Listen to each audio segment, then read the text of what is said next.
Hi, Jonathan Smith here with the Yakima County Development Association. I wanted to talk to you about a new grant program that's available for businesses in Yakima County. So we're going to jump right into the eligibility requirements and where this grant dollars come from. So this is a small business coronavirus assistance fund, and it's coming through a partnership with the federal government, Washington State Department of Commerce, Yakima County. The city of Yakima is going to be running a very similar program. We're working with them on that as well. And then Yakima County Development Association is handling the application process, all that kind of stuff, helping folks get the application put together, verify eligibility, all those kind of things. The funds ultimately are coming from a federal source that's called the Community Development Block Grant. Now, this is a set of funds that was established a long time ago to help low, moderate income business owners.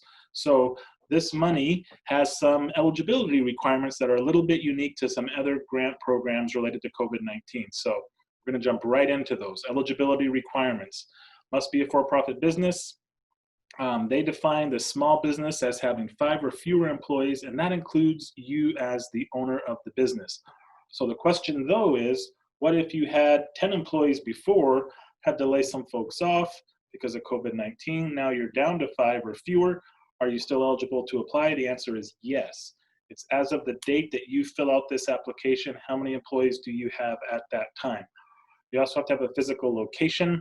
You know, a food truck counts, but it has to be like a bricks and mortar thing. It can't be, a home-based business where your house is the place of business. Have to have been in operation for at least a year and have to be able to provide some documentation that you have lost revenue.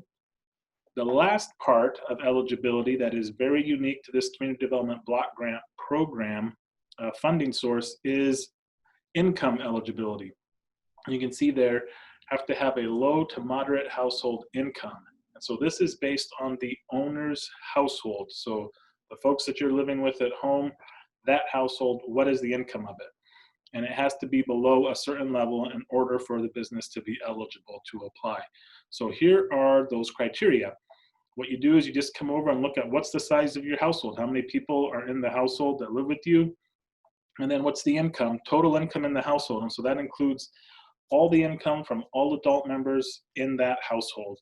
And it's the gross income, so before tax or before deductions and all those things. So this is your wages. It includes if you're getting any child support, if you're getting any social security income, anything like that. All of those sources of income count for all adult members in that household. So if you have 5 folks in your household, the income eligibility level is you have to have below $58,200 on an annual basis.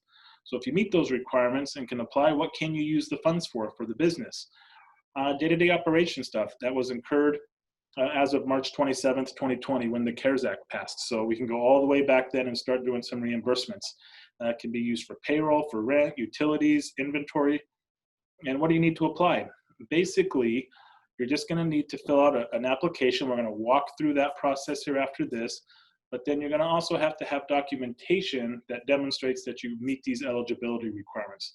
This is a requirement of the federal program that funds the dollars that are behind this grant program. So we'll need the owner's driver's license, social security card, personal tax returns for 2018, 2019. If you haven't done 2019 yet, just do 2018, 2017.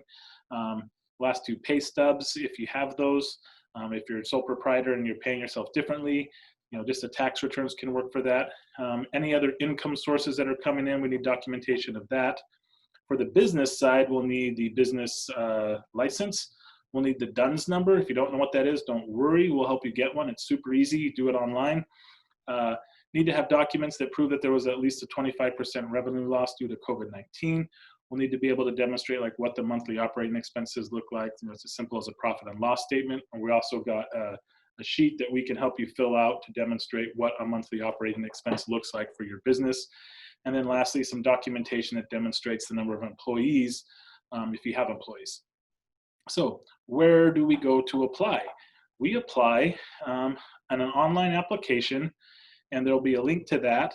And you can see that, right away, oh my gosh, there's all this text. This is everything that we just went over, just written out again, all the eligibility requirements. If you meet all of those, enter in your email address. So since we just went through that, we're going to type in our email, if we can spell, and away we go. Email address, and then in order to apply, we got to be able to provide the documentation that we need. Are we able to provide them? If we hit no, it simply directs us to a page that lists those documents, says get these together, then apply. We'll just assume that we have them, say yes, we're ready to go. First eligibility, how many people are in the household? We're going to select 5. This is the owner's household. And it's looking at the gross income before any deductions from all the adult members of that household, include everything. And we've got to have that be below 58,200 for eligibility here. So for simplicity's sake, in this example, we'll just put in 50,000. And when we're filling in numbers on this form, we've got to use just numbers, no dollar signs, no commas, no periods. That's the way these forms work. So we hit next, it takes us to the next eligibility requirement. Are we a Washington State business, been in operation for a year? Yep. Do we have 5 or fewer employees, including myself as the owner? Yep. And are we delinquent in any city, state, federal taxes, child support? Do we have any penalties? So now if you're late due to things related to COVID-19, that's a different story. What we're talking about here is, you know, a year late on your filings before COVID-19 or anything like that happened. Have you been taken to collections by, you know, the IRS, those kinds of things. So we're going to assume no here for the purposes of this example. And then what was the revenue loss that we had? 0 to 24%, has to have higher than 25% or higher in order to be eligible for this grant. 75% to 100 for businesses that had to close, they're going to definitely list that. For this example, we'll just go right kind of in the middle. Then we're going to collect some of that business information. The UBI number, if you've got your business license in front of you, your UBI number is right up there at the top. And so again, just use numbers, come down here, type that number in. If you've got a DUNS number, you would put it in here. If you don't have it, just leave it blank. What's your business's name? You would just type that in. And then important here, doing business as. A lot of times businesses, the legal name is something different than what the name is that the people in the community know that business as. So make sure that you put that in there, because there's going to be some folks who review these. And it's helpful for them to know, have a better sense of what that business is. So whatever it is that the business is, you know, doing business as. And then the type of business, we tried to list out the ones that were most affected by these orders that the governor has had for businesses to close or to reduce services, those kinds of things. For the purposes of this example, we'll just pick a restaurant. If you don't see yourself in this list, just click the other button and type in what you are. And then you put in your address, put in the city, your zip code, your phone number, and then what's the structure of the business? Sole proprietor, LLC, or your partnership, something else, put it in. We'll just say sole proprietor for here. And then how long have we been in business? We're going to say that we're of the 10/10 of 2010. And now we're getting to some questions about, specifically about the impact from COVID. So was the business ordered closed by governor? So think of nail salons, haircut places. Is it allowed to be partially open, like restaurants, coffee shops, where you can't go inside anymore, but you can do takeout or delivery? Since we're a restaurant in this example, we'll select that. Or it could be a business that wasn't closed directly by that order, but it has had a loss of revenue. So all of those are options. And then will the economic hardships caused by COVID-19 likely put you out of business? So that's thinking long term. Are you going to make it through this? Yes, no, maybe. This is just your best guess. We're not trying to, you know, build a piano here. What we're just trying to do is get a sense of the situation that the businesses that are applying are in, so that we can make sure that the money goes to help those who need it the most. So here we're going to say, are we likely to go out of business? Maybe. We don't know yet, but maybe. It's a likelihood. Then we're going to get some information about you as the owner, your first name, your last name, some contact information, address, the city that you live in, your zip code. Again, I'm just filling stuff in here so we can keep going. You'll put in your information as appropriate. And then if there's any other owners, list them below. Just put the answer in right there, list their names. Then about the employees of the business. The number one employee there is, of course, the owner. So that's you as the owner and whatever your job title is. So say you call yourself the CEO or the head honcho or whatever. Then all of the other employees, what are their names? What are their titles? So here we'll just say that employee 2 is called number 2, and he's the cook. Employee 3 is number 3, and they are the server. And we don't have any other employees that work directly for us. We used to have more, but now that we're just down to the reduced hours and everything because of COVID-19, this is where we're at. So if you had more, just put them in, the name and the job title. As we continue to go through here, we come to the spot about the assistance that's being requested. So this program, we're initially starting off with grants up to $5,000. And again, just put in numbers, no dollar signs, no commas here. I'm going to say for this, we're just looking for $4,500. How do you want to use the money? It can be used again for payroll, rent, utilities, inventory, basic operating expenses. So you can check all of these. You can check just a few. We're going to check them all. If there's something else that you'd like to use the funds for, put that in there. And then here is a chance to say who's filling this out. So if it's you as the owner, you just click that and move on. If it's other, it's going to ask who that person is, and it'll collect some additional information for the person who's helping to fill out the form. That way, when the form gets turned in and we try to follow up with the person who filled it out, it'll be a little bit easier to move forward. So that's about it. Now all we have to do is some kind of legalese kind of stuff. The Community Development Block Grant Program requires that any conflicts of interest be disclosed. So what they're looking for specifically here is there somebody who's going to be involved in this grant process, either at the Yakima County Development Association or maybe Yakima County, who has some kind of a financial interest in your business? In other words, by giving you this grant, are they going to be able to get some money back?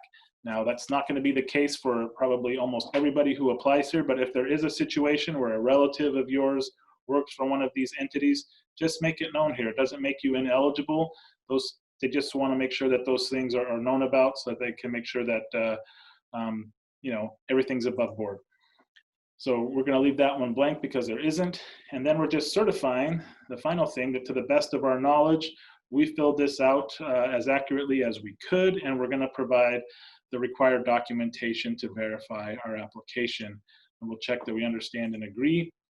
And all that's next is we just hit, yep, I'd like to get a copy of my responses, and we click on that submit button, and it comes off to us. It comes off to the Yakima County Development Association.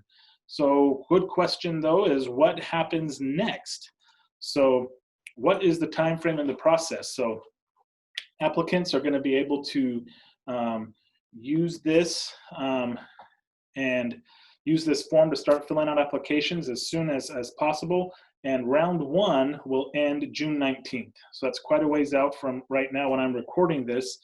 And after that, we're going to take those batch of applications, review them for accuracy, make sure that we've got all of the information, all of the documentation.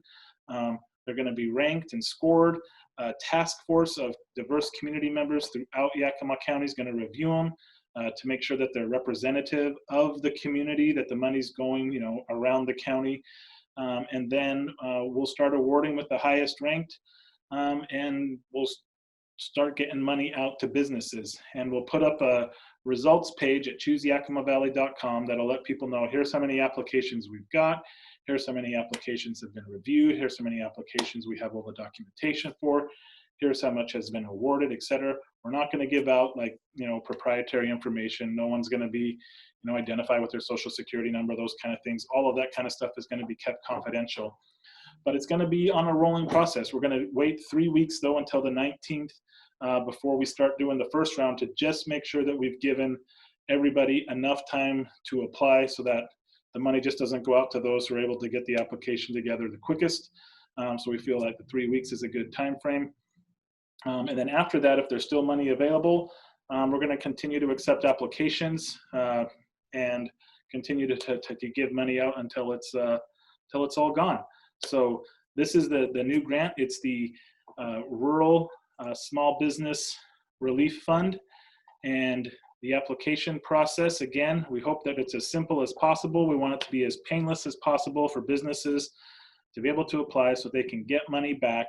A lot of these businesses have been closed through no fault of their own, and these dollars are specifically available to help those businesses be around at the end of all this so they can continue to provide the services in our community, and we can continue to come there and support those businesses and buy their services. So if there's any questions, reach out to us at the Yakima County Development Association. Our number is right there in the video and right in the links below. So thanks again.